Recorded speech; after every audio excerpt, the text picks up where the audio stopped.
Hi, this is Trace from the Horror Queers podcast. Shudder is the ultimate streaming service for fans of horror, thrillers, and the supernatural. Shudder offers an unbeatable selection from Hollywood favorites and cult classics to original series and critically acclaimed new genre films you won't find anywhere else.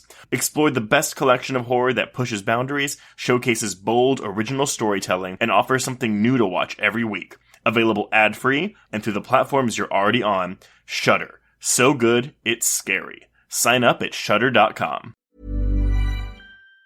¿Pero qué estabas diciendo que quieres hacer? ¿Quieres hacer te urge un podcast de política para el barrio, güey? Política para el barrio. O sea que a mí me enseñaron que el gobierno era el enemigo en el barrio, güey. Porque para ti el gobierno es la policía, ¿me entiendes? Es la ley. Es la ley, carnal. Y cuando vives en la alienación social, güey, pues la ley tiene distintas líneas delgadas, güey, entre la normatividad de la violencia y la no. Entonces, pues nosotros no entendemos nada, nos dicen que son el enemigo y no nos metemos a ver de qué se trata, cuál es la división de poder, nada, güey, nada, absolutamente, güey. Terminas vendiendo tu voto en 500 pesos y te va bien, pues, ¿no? Sí. Y luego cuando yo por el arte empiezo a viajar, y eso también abre mis horizontes, además de los libros, que desde morro me gustó un chingo leer, pues empiezo a cuestionarme cosas y a conocer y a perderle esa aberración que le tenía, apatía total a la política, güey. Y eso le pasa a mis compas en el barrio. Y gracias a que he viajado por medio del hip hop, güey, he visto que eso pasa en todos los barrios. Entonces algo que hay que hacer es decirle a la gente: si no haces política, la van a hacer los políticos. Sí. Y ya sabemos cuál es el resultado de eso. Sí. Fíjate, hay una frase que me gusta mucho, que siempre la uso, güey. Siempre la uso. Porque como que nos tienen atrapados en esta idea de no pienses, no estés dudando, no estés cuestionando, haz cosas, haz acciones, trabaja, emprende, levántate temprano, échale ganas y la madre. Siempre es el haz, ¿no? Sí. Pero hay una frase, güey, que es haz de cuenta, un batazo en las dos rodillas de esa idea, güey, que es: tengan cuidado, hombres de acción, porque ustedes son meros instrumentos de los hombres de pensamiento. Qué hermoso. Y es un frasezón, güey. Está la antítesis de esa, que es: mucho análisis provoca parálisis, güey. Sí, completamente. El equilibrio es la clave del universo. Pero ahí te doy una tercera, güey, que es: inclusive no hacer nada es un acto. Estoy de acuerdo. ¿Ves? Entonces, hay otra que... Vámonos con puras chicas, puras frases. Jalo. A ver quién se sabe más quotes. Jalo. La política es muy importante para dejársela a los políticos. O sea, también me gusta el chingo. Es un muy buen punto también, güey. Entonces, o sea, ahí lo interesante de esta idea de, o sea, cómo rompemos esa pasividad, pero también entender la pasividad como un potencial acto emancipatorio, güey. O sea, si hay algo interesante ahí. O sea, concuerdo contigo con la lectura y entiendo perfecto. A ver, o sea, yo no vengo de una familia de clase baja, pero sí por lo menos media baja. Y para nosotros también la percepción siempre era, pues están en contra de ti, ¿sabes? O sea, no trabajan a tu favor, trabajan como, pues en contra de ti, o por lo menos les vale, es como que es indiferente, ¿no?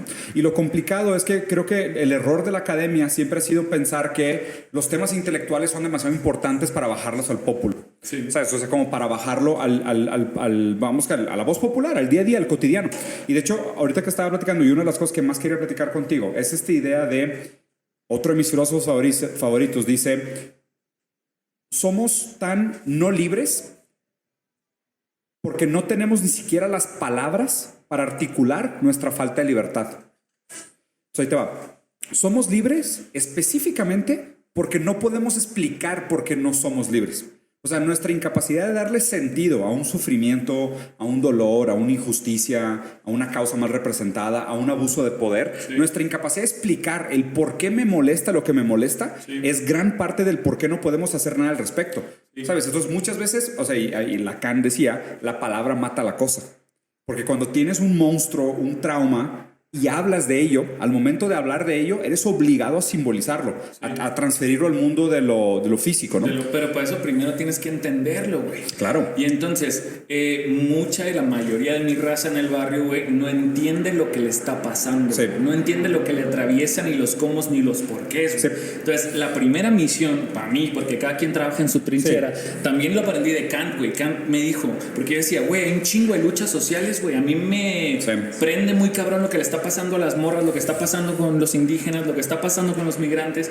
Y leo a Kant y dice: les propongo algo, güey.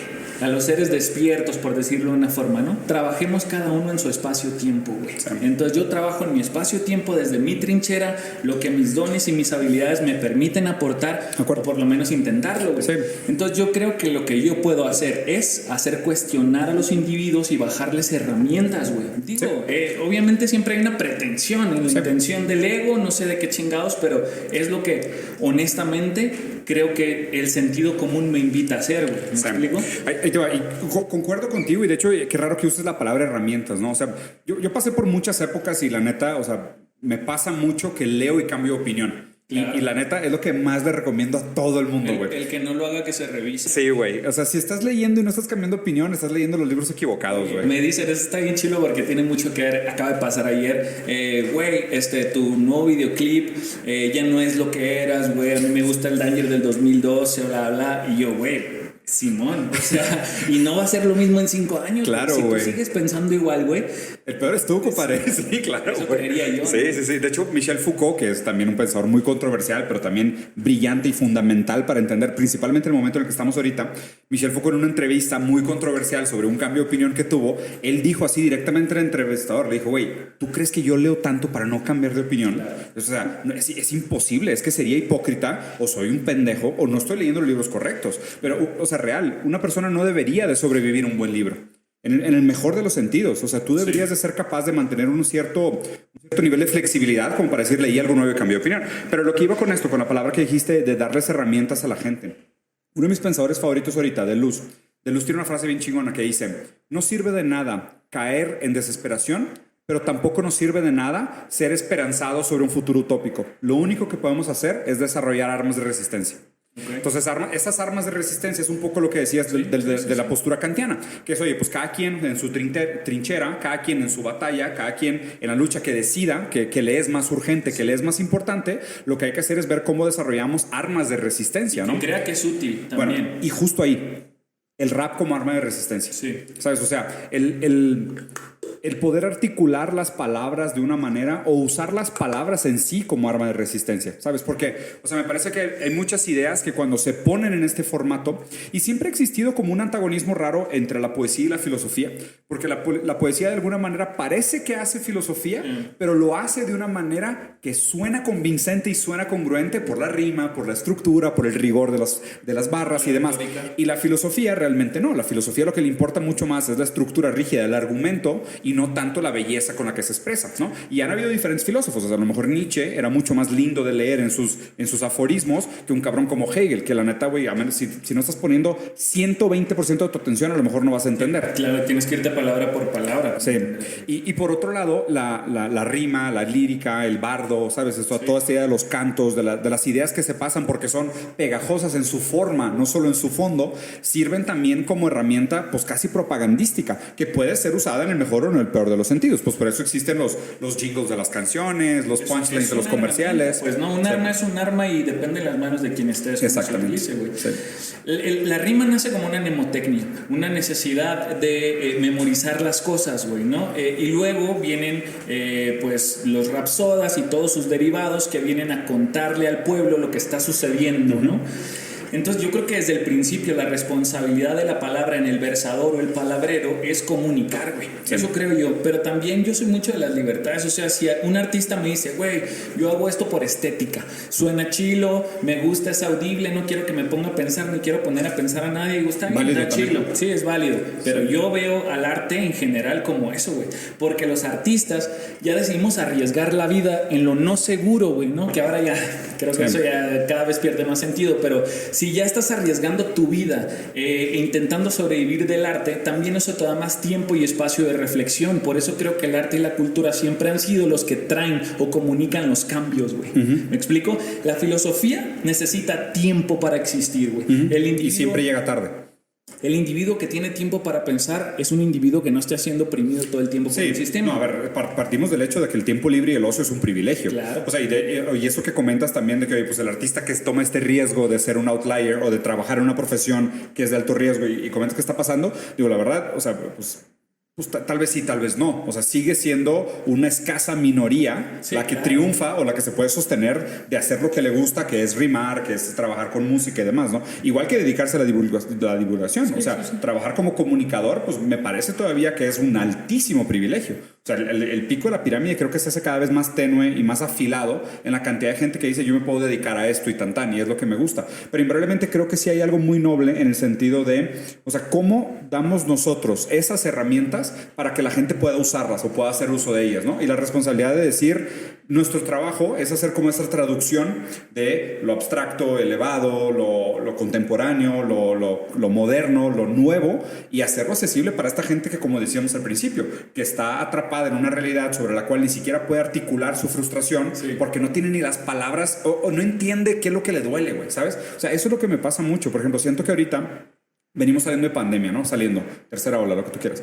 Pero para mí hay un problema enorme de salud mental, güey. Sí, claro. Pero gigantesco, güey. O sea, hay un problema gigantesco de salud mental y me traumó ahora que vi la chava esta a las Olimpiadas, la chava esta gringa, que decidió parar la competencia y no terminar la competencia. Y bien interesante lo que dijo. Dijo, ya no me siento dueña de lo que hago. Siento que lo que estoy haciendo lo estoy haciendo por algo más y ya no lo estoy haciendo por mí. Bueno, es que es increíble y lo revisé como 3-4 veces. Es un ejemplo de salud mental mundial, me parece. Eso es alienación del trabajo. Eso podría haber salido del libro de Capital de Marx. No te puedo explicar el ejemplo más perfecto del mundo, el decir... No me veo reflejado en el fruto de mi trabajo porque siento que me están robando mi talento. Haz de cuenta que Marx estaría atrás así de que bien, ¿sacas? Y lo vi y dije, güey, es que ¿cómo puede ser que la gente no sea capaz de hacer ese vínculo? Digo, entiendo que no todo el mundo tiene ni el tiempo ni el acceso para leer a Marx, pero nuestra responsabilidad es decir, oye, eso que siente esta chava y eso que sientes tú al hacer tablas de Excel todo el día, güey, y sentirte usado en un call center donde te podrías morir y tu jefe ni se daría cuenta que estás muerto, eso es alienación. Pero déjame explicarte por qué es alienación y cómo usarlo a tu favor, güey. Dos cosas. En el plano de la filosofía musical, artística, Facundo Cabral dice, aunque trabajes 24 horas, el que trabaja en algo que no ama es un desocupado, güey. Me parece hermosísimo. No es que aquí estemos intentando decir que la gente del barrio es pendeja. Quiero dejar eso bien claro. Ignorantes sí, porque todos somos ignorantes de todo.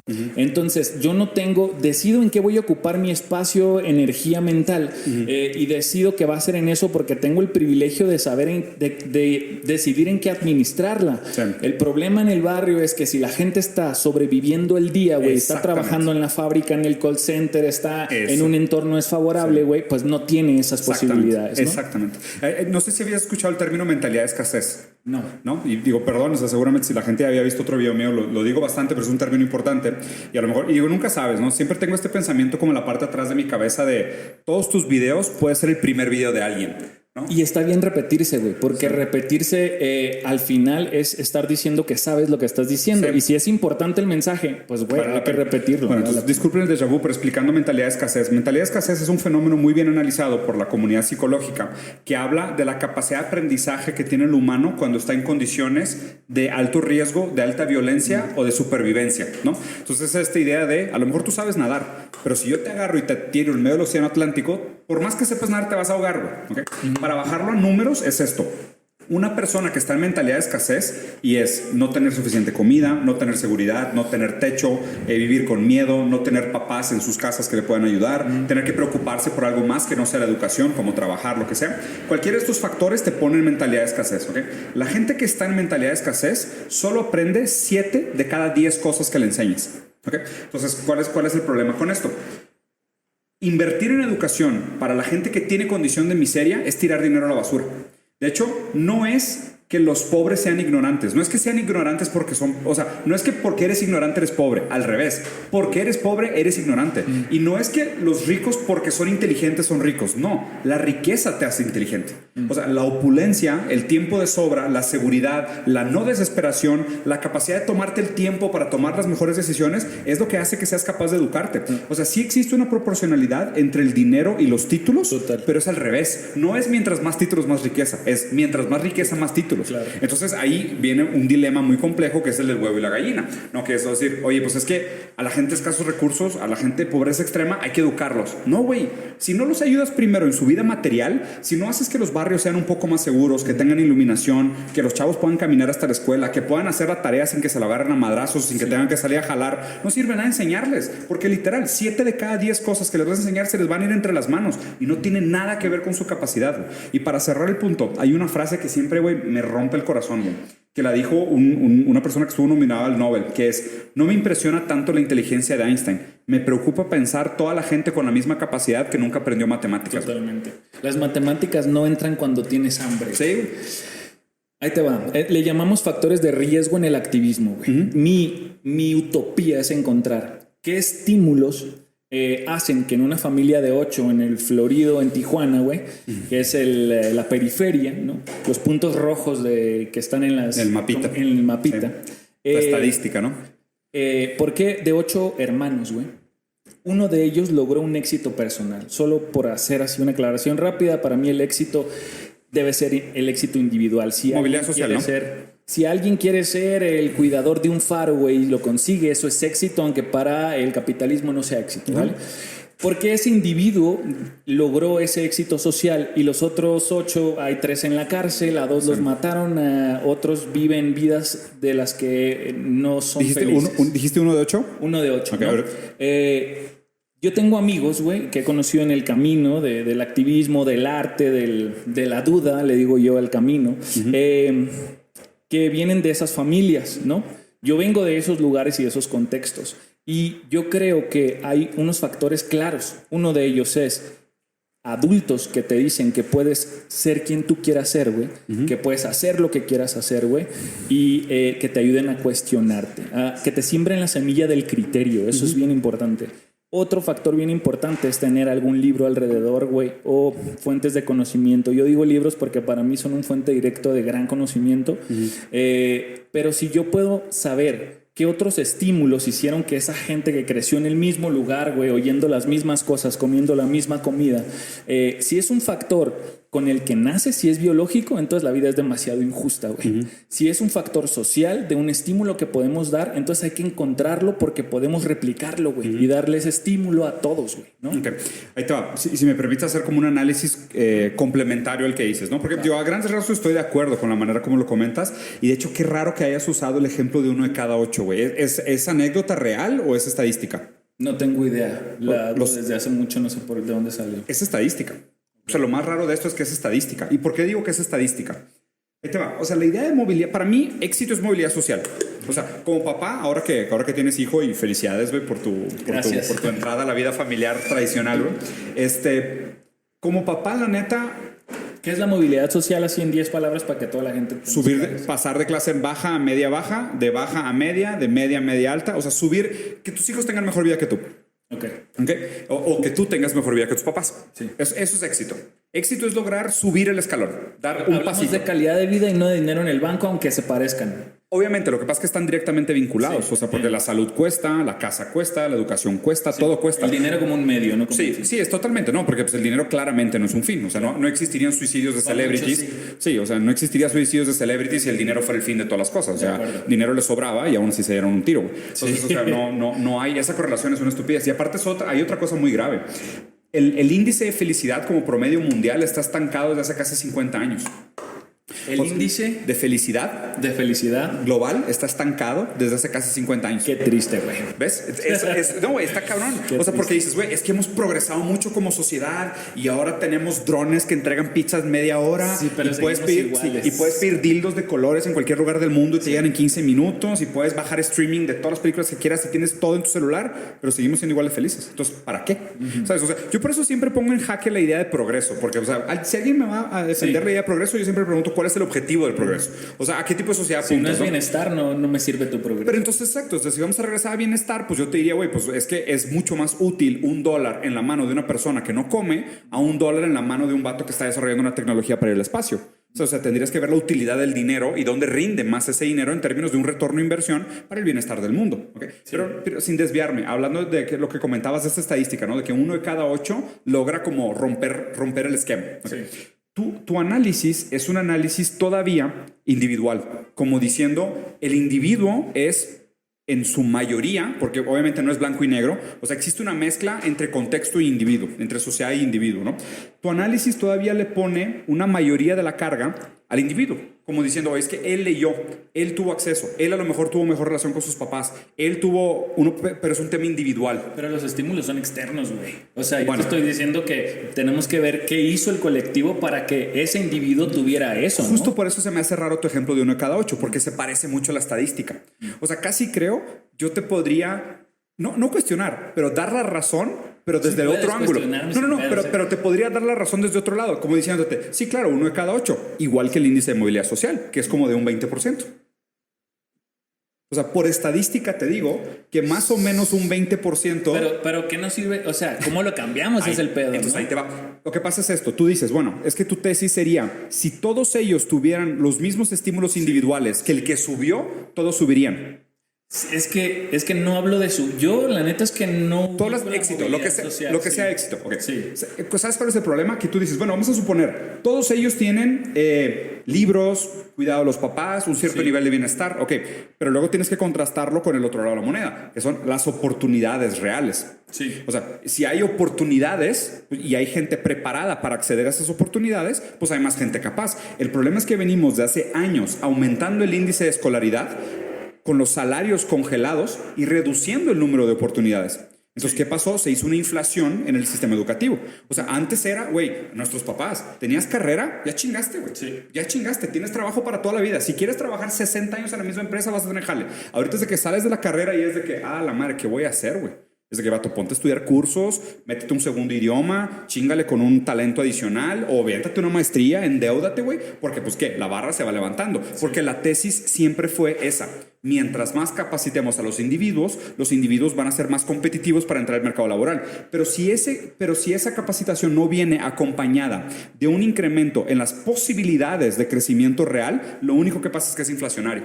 Entonces, o sea, y entiendo tu pensamiento, y de nuevo, no estoy diciendo que no es lo correcto, se necesita hacer. O sea, necesitamos seguir invirtiendo en calificar a los individuos en educación, en bienestar, en conciencia, pero al mismo tiempo, si eso no se acompaña de posibilidades materiales y un cambio en las condiciones materiales de la gente, ya nos dimos cuenta en los últimos años que no es suficiente. ¿Quién hace esos cambios? La política. Exactamente. Entonces, ¿qué necesitamos? Que los jóvenes tengan criterios. Exactamente. Porque ahí es donde empieza todo el cambio real, güey. Es eso solamente. O sea, yo estoy hablando de que podemos decir todo lo que está mal y no acabaríamos nunca, güey. Sí. ¿Cómo lo cambiamos, no?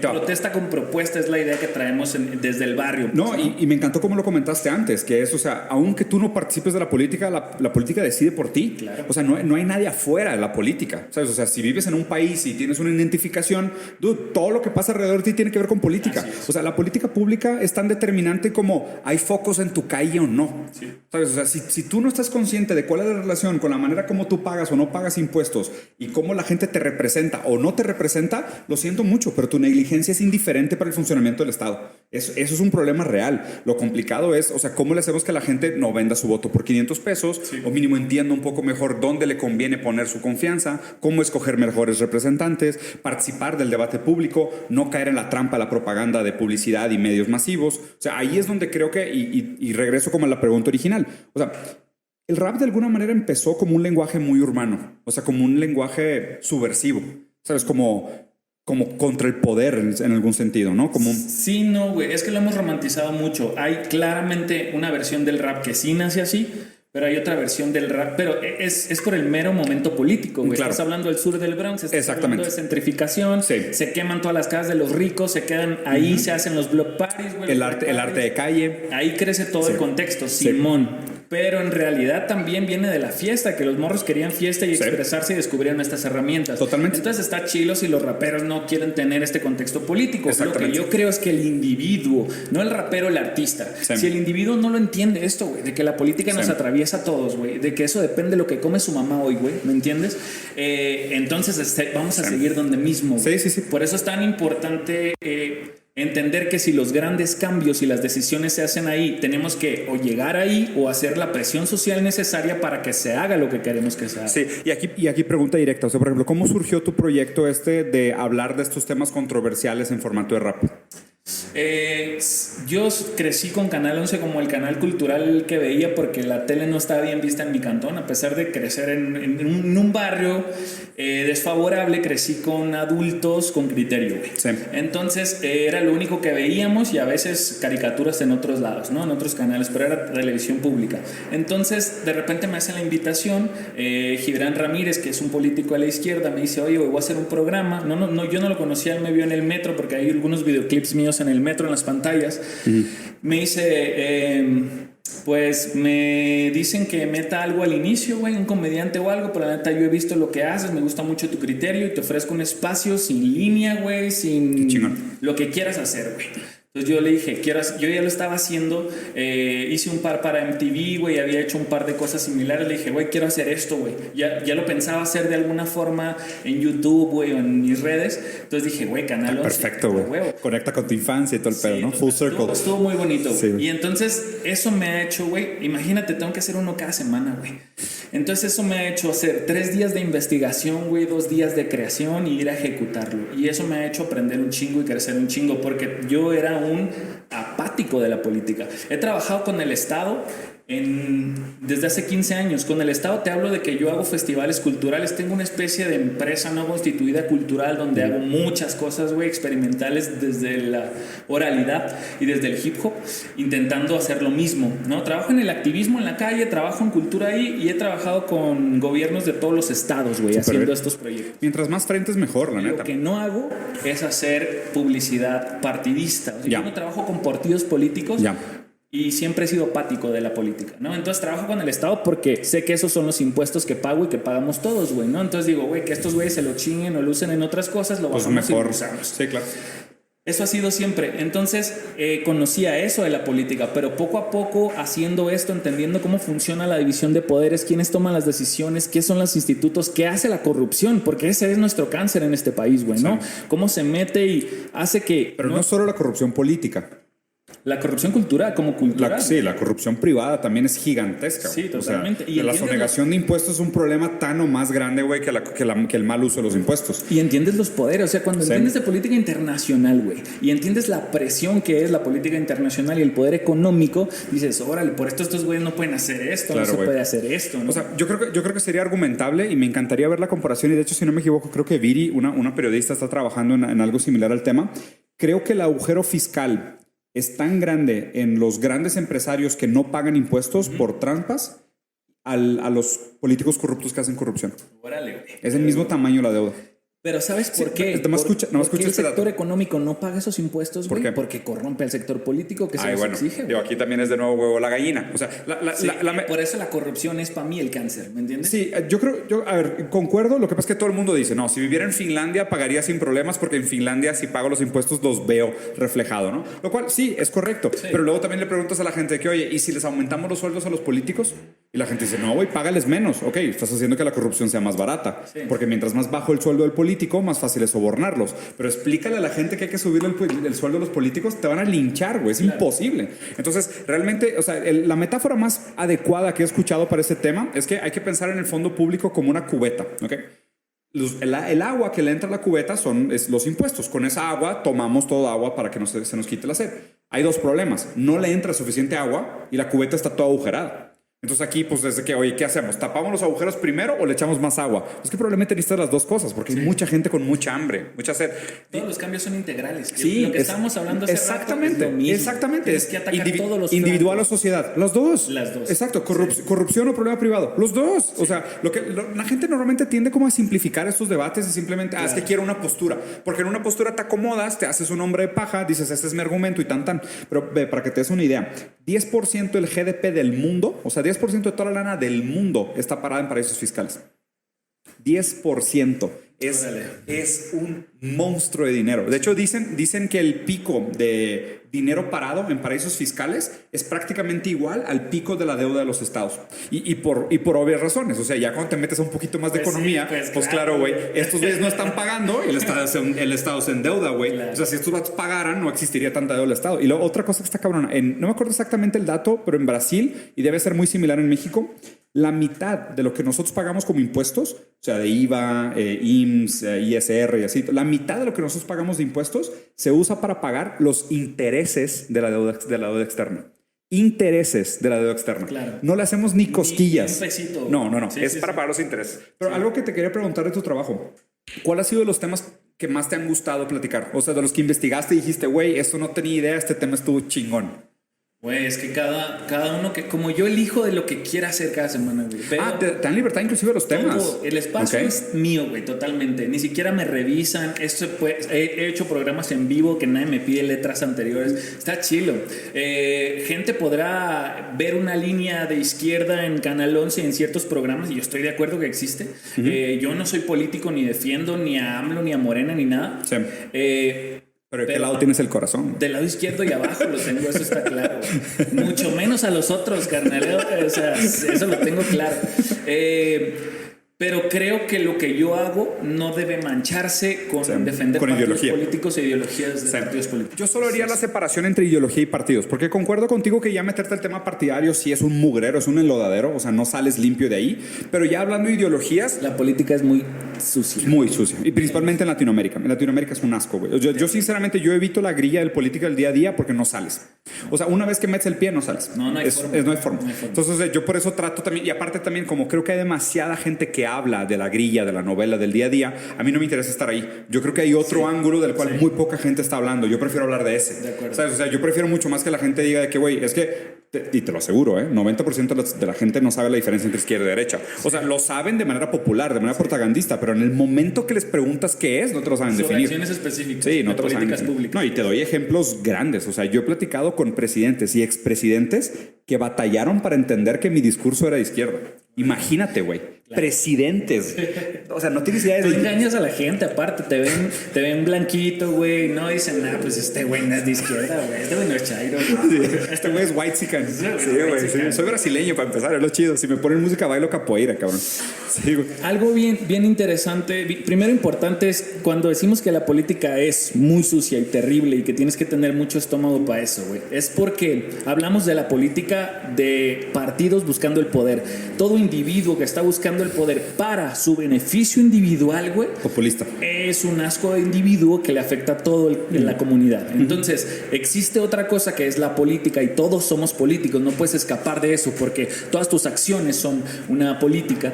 Lo que me parece que hay que hacer ya es estudiar, entender, abrirnos, dejar de temerle, güey, y entender cómo funciona solamente la administración de nuestros impuestos, güey. Para empezar. Sí, de acuerdo para poder contigo. saber qué quiero exigir y qué no, entender, güey, porque algo que, sobre tu pregunta, güey, yo leo un encabezado, güey, de un periódico, güey. No mames, cuando lo investigo es todo lo contrario a lo que decía el encabezado. Pura propaganda.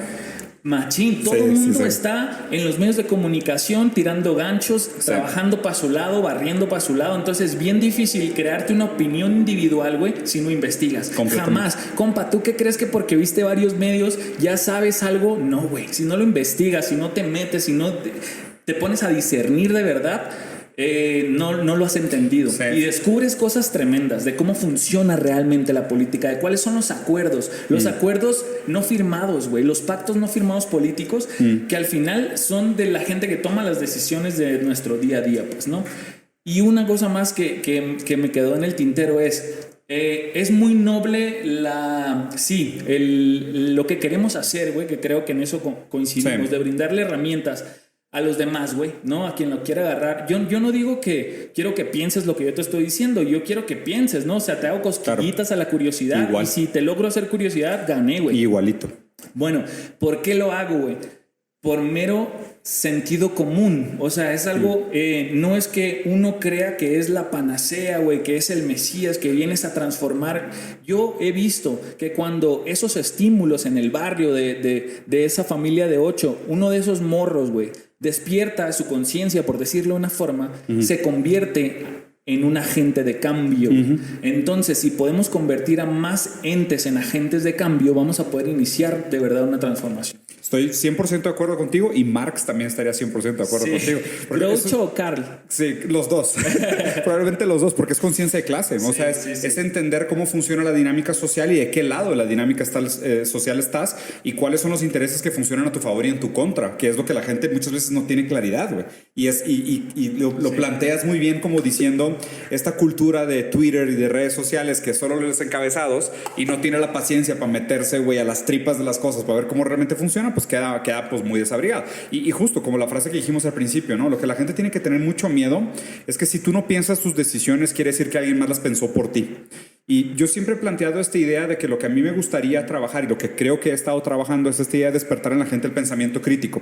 Pero el pensamiento crítico, lo que no digo tanto, es que funciona en contra de otro tipo de pensamiento, que es el pensamiento transaccional.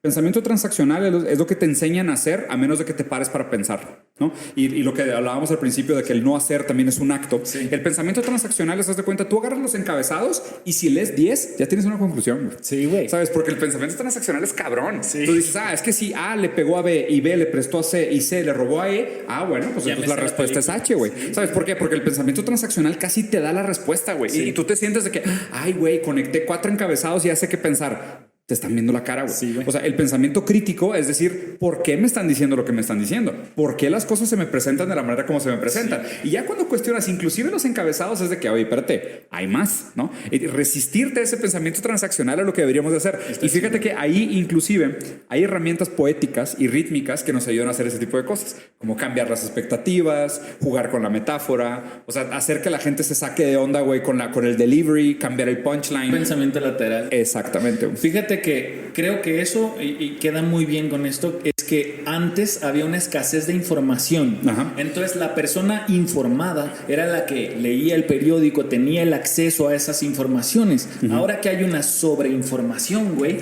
la persona informada ya no es la que lee los periódicos y los encabezados, es la que se mete de verdad a investigar y rascarle y aparte tiene que tener un criterio propio para poder discernir entre lo que tiene sentido y lo que no, güey. Totalmente. Yo sé, te lo juro, hago este ejercicio que te estaba comentando. O sea, yo toda la vida he tenido esta costumbre, no sé, porque pues también tuve la oportunidad de vivir en diferentes países. Entonces me empezó a parecer raro cómo se hablaba de los mismos temas de diferentes formas en diferentes países, ¿no? Y pues digo, me tocó vivir en África, en Asia, en Europa y veías, güey, es que es la misma noticia. O sea, ¿por qué en RT en Rusia lo cuentan de una manera y en Wall Street Journal lo cuentan de otra manera? O sea, ¿qué pedo, güey? Entonces me hice la costumbre de todas las mañanas abrir todos los periódicos del mundo, los que me gustan, que son como 10, 12, y ver todos los encabezados y leer las noticias que me llaman la atención. Y lo más interesante es que digo, pues esto es siempre, ¿no? Que la gente debería saber. O sea, las noticias siempre han sido falsas. O sea, esta idea de que hay noticias falsas y noticias... No, todas las noticias son falsas. ¿Por qué? Porque todas tienen una postura subjetiva. El hecho de que tú conozcas o no la postura subjetiva no quiere decir que no exista. No hay noticias objetivas. De hecho, se me hace que los comunicadores más transparentes son aquellos que a priori saben su posicionamiento ideológico. Es de que, güey, o sea, sacas, es de que mínimo yo te estoy diciendo, yo soy izquierda, dude. Mínimo, o sea, te lo estoy advirtiendo. Mi sesgo está clarísimo. O sea, mi dogma, mi ideología, güey, todas mis preferencias están claras. Yo no les escondo nada. Me queda clarísimo que yo soy izquierda. Sí. Si vas a escuchar noticias mías, pues van a venir con mi sesgo. Claro. Me preocupa más el otro güey que dice ser imparcial. Ese güey sí es un hocicón. O sea, yo estoy consciente de mis puntos ciegos, mis preferencias y mis sesgos cognitivos porque los he trabajado mucho tiempo. Me preocupa la gente que cree que no los esté. Claro. Que esos güeyes que creen que no tienen, esos vatos sí tienen pedos. Es que también entonces no eres un comunicador, eres un replicador de información, güey, ¿no? De alguna manera, pues es que todos, ¿no? Mi espacio es... ¿Qué es la originalidad? La opinión rapeada. Ok. Y entonces lo que te dice ese título es que estoy dándote mi opinión, totalmente, güey. Pero es tuya. Y obviamente, por más... Yo soy juez de batallas, güey, internacionales y tengo que ser lo más objetivo posible. Claro. Pero yo sé que el ser humano no puede ser 100% objetivo. No hay. Por más que yo lo ejercite. 100% se me hace altísimo. No puedo ser ni el 30, güey. Entonces, la subjetividad está ahí. Obviamente, si alguien me dice, claro, pero es que en tu opinión piensas esto y esto. Pues sí, es mi opinión, carnal. ¿Y la tuya crees que es la verdad o qué? Claro, o sea, al final es eso. Y ahí está la información. Sí. Yo investigué, creo que esto es, la neta, esto es mentira, esto va por acá. Esto es lo que creo que es importante transmitirte, güey. Sí. Haz lo que quieras con esa información, pues. Sí, totalmente. ¿Nunca has leído Lacan? Sí, claro. ¿Sí has leído Lacan?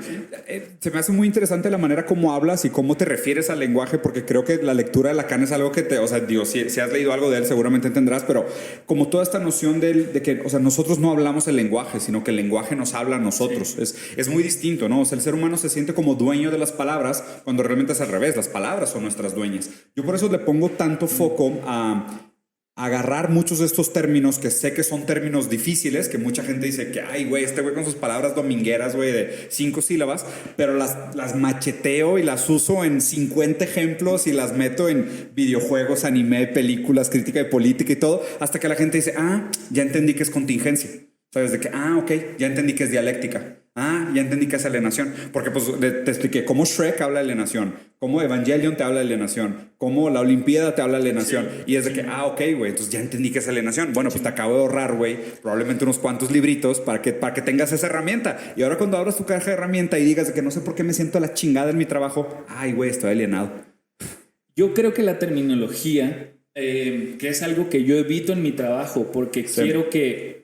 Yo tengo poco espacio para decir mucho, güey. Sí. Y necesito que sea comprendido. Sí, claro. Y el tipo de público también. Si yo suelto dialéctica en el verso, te puede parar, güey, ¿no? Claro, no digo que no haya quien lo conozca, pero seguro te puede parar y te pierdes el siguiente verso y lo que para mí era la punchline importante. Ya no la pude conectar. Simón. Sí, claro. Entonces, por eso la terminología me sirve mucho como una comunicación universal. Si yo estoy contigo y conozco la terminología y necesito comunicarme solo contigo, la voy a usar, güey. Sí. Pero si hay un tercero en la sala que no la domina, voy a intentar siempre que el intercomunicador comprenda el mensaje, ¿me explico? Es todo. Sí. Pero la terminología funciona porque nos ahorra tiempo, güey. Sí, claro. Sirve. Sí, porque empecé a platicar con una persona y dice, el problema del antropoceno. Y si sabes qué es, no te tengo que explicar. Me ahorré media hora de choro, güey. Y ya podemos brincar a lo que sigue. Pero concuerdo contigo que depende del nivel y depende de la intención comunicativa. Pero ahí te va. Y para ir cerrando. ¿Y en una batalla de freestyle como juez, la terminología sí es importante? El mensaje es la forma y el fondo son lo más importante, ¿no? Si hay un fondo que es lo que más valoro y la forma es básica, está chido. Si la forma es chingona, una ornamenta, güey, mucho adorno, mucha retórica, y hay un poquito de fondo, también está chingón. Sí. Pero si solo me traes adorno, güey, forma y el fondo no es un mugrero, pues no me sirves, güey. Sí. Esa es la realidad. Siempre es un equilibrio. La clave de este podcast es el equilibrio, porque esa es la clave del universo, güey. O sea, que haya mitad forma, mitad fondo, que los dos se complementen. Sí. Entonces, sí, la retórica funciona, y que tengas un vocabulario amplio funciona, y que tengas terminología funciona, y que hagas referencias funciona. Sí. Pero, ¿qué me estás diciendo? Pues, sí. Fíjate que yo, o sea, uno de los motivos por los cuales empecé a hacer este tema de contenido y me resistí un rato. O sea, había un compa que estaba conmigo en la oficina que me insistía que, cabrón, graba, prende una cámara, hablar a la cámara. Y no o sea, nunca me llamó mucho la atención. O sea, por ejemplo, me gustaba mucho dar conferencias, me gusta todavía mucho dar conferencias. Probablemente es mi actividad favorita dentro de este tema. Y me resistía.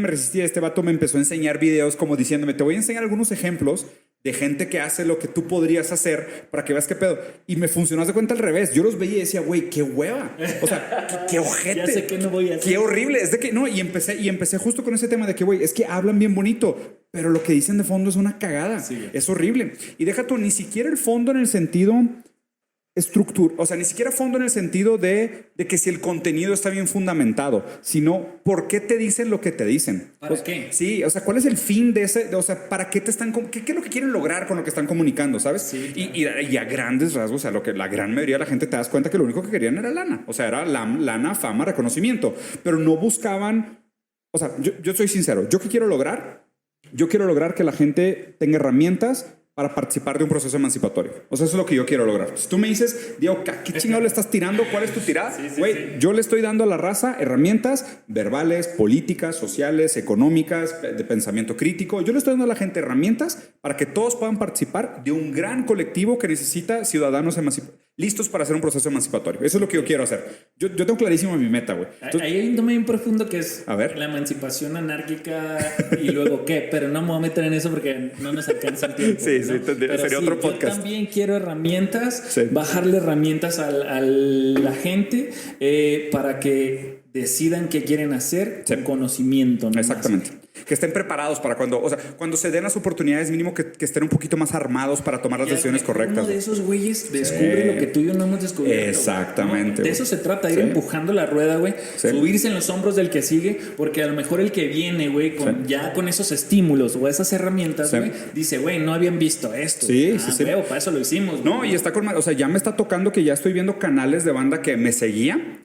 Y haz de cuenta que ya no es solo el de que, está diciendo mis ideas, sino ya es gente que dice que, oye, o sea, Diego como que abrió esta puertita, me interesé y me metí fondo a este tema y encontré cosas y hasta yo digo que, la madre, o sea, no tenía idea que estaba ese pedo ahí, pero qué chido que alguien más o sea, como que agarró mi piquete de costillas y lo transformó en algo que le abrió diferentes cosas. Así funciona el conocimiento, güey. Pues así funciona. Es gratis, contagioso, se replica, no le pertenece a nadie, güey. Qué chulada, ¿no? Tengo una frase que la cierra bien bonito. Vamos a cerrar con una frase chingona, entonces. El mundo necesita sabios. La humanidad necesita gente sabia, no rica. La diferencia radica en que cuando se comparte, un billete se parte, pero una idea se multiplica. Señores, Danger acá. Muy chingón, carnal. Gracias por invitarme, Diego. No, me ha encantado. Por aquí andamos. Vamos a dejar aquí todos los links para que puedan seguir a Danger en sus diferentes redes, puedan ver sus proyectos, dejen aquí abajo sus comentarios. Y pues por aquí andamos. Muchas gracias, güey. Neta, qué gustazo. Paz. Listo. Vámonos.